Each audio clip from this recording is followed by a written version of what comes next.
Kebiasaan meminta barokah kepada kiai atau orang yang kita anggap lebih dekat dengan Allah dilakukan oleh orang-orang Islam bukan tanpa sebab.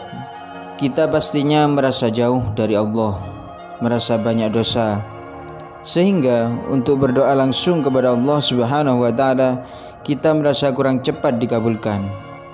Oleh sebab itulah kebanyakan dari kita meminta barokah kepada kiai-kiai yang kita anggap lebih dekat dengan Allah Subhanahu wa Ta'ala, dengan tujuan keinginan-keinginan kita bisa dikabulkan oleh Allah Subhanahu wa Ta'ala.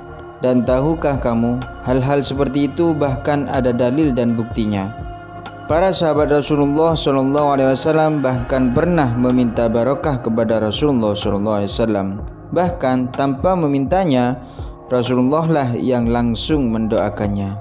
Ceritanya, pada sebuah peperangan yaitu perang Khandaq, Rasulullah mengajak para sahabatnya bermusyawarah untuk menjaga Madinah dari serangan-serangan yang datang dari luar. Akhirnya Sayyidina Salman Al-Farisi memiliki ide untuk membuat parit besar yang mengelilingi kota Madinah. Dan ide itu diterima oleh Rasulullah SAW. Tahukah kamu berapa lebar dan ketinggian parit yang akan dibuat? Dikatakan bahwa parit yang akan dibuat itu lebarnya sekitar 20 meter dan dalamnya pun 20 meter. Coba bayangkan, kelompok manusia mana di zaman sekarang yang mampu dan mau membuat parit mengelilingi kota yang lebarnya 20 meter dan dalamnya 20 meter tanpa adanya bayaran. Tapi para sahabat Nabi mau dan mampu melakukannya. Pada hari pertama, para sahabat dan Rasulullah menggali dengan semangat dan tak kenal lelah. Hari kedua sudah mulai bosan dan lelah. Dan di hari ketiga, para sahabat semakin merasa kelelahan. Bahkan untuk mengganjal lapar, Rasulullah SAW terpaksa mengganjal perutnya dengan 3 batu yang disabukkan di perutnya. Hingga ada seorang sahabat Sayyidina Jabir bin Abdullah yang merasa kasihan kepada Rasulullah SAW.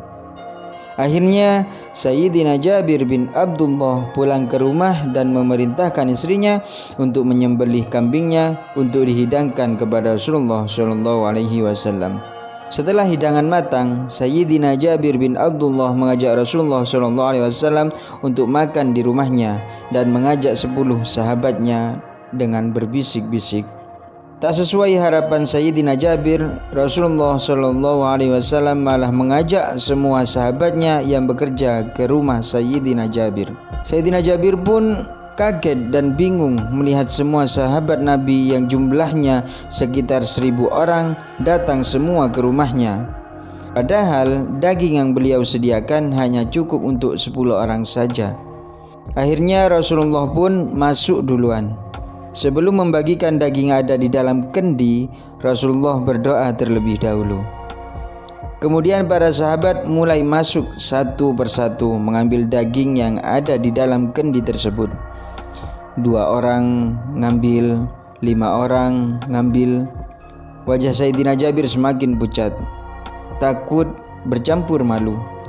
Beliau mengira daging itu tak akan cukup untuk 1000 orang. Sampai semua sahabat Nabi yang jumlahnya sekitar 1000 orang tadi mengambil daging di kendi itu dan makan sampai kenyang semuanya. Barokah doanya Rasulullah SAW, daging yang tadinya hanya cukup untuk 10 orang bisa membuat 1000 orang kenyang tanpa ada 1 orang pun yang tak mendapatkan jatah makan. Ada lagi cerita lain mengenai meminta barokah kepada orang yang lebih dekat kepada Allah. Suatu hari Rasulullah SAW melakukan bekam untuk mengeluarkan darah-darah kotor dari tubuhnya. Setelah proses bekam selesai, Rasulullah SAW memanggil salah seorang sahabatnya dan meminta tolong untuk membuang darah-darah dari pembekaman tersebut. Setelah sahabat tersebut kembali, Rasulullah bertanya, "Kemana kau membuangnya?" Sahabat itu menjawab, "Saya telah meminumnya, wahai Rasulullah. Aku ingin darahmu bercampur dengan darahku agar aku tak masuk neraka." Rasulullah pun menjawab, "Maka Allah akan menjauhkan dirimu dari api neraka." Dari dua cerita ini bisa diambil kesimpulan bahwa mengambil barokah tidak melulu meminta doa saja. Banyak cara lain juga untuk meminta barokah kepada ulama. Dan dari sini juga terbukti bahwa meminta barokah kepada kiai yang lebih dekat kepada Allah Subhanahu wa taala itu ada dalilnya. Dan juga ada contohnya langsung yang dilakukan oleh para sahabat Nabi yang meminta barokah kepada Rasulullah Shallallahu Alaihi Wasallam.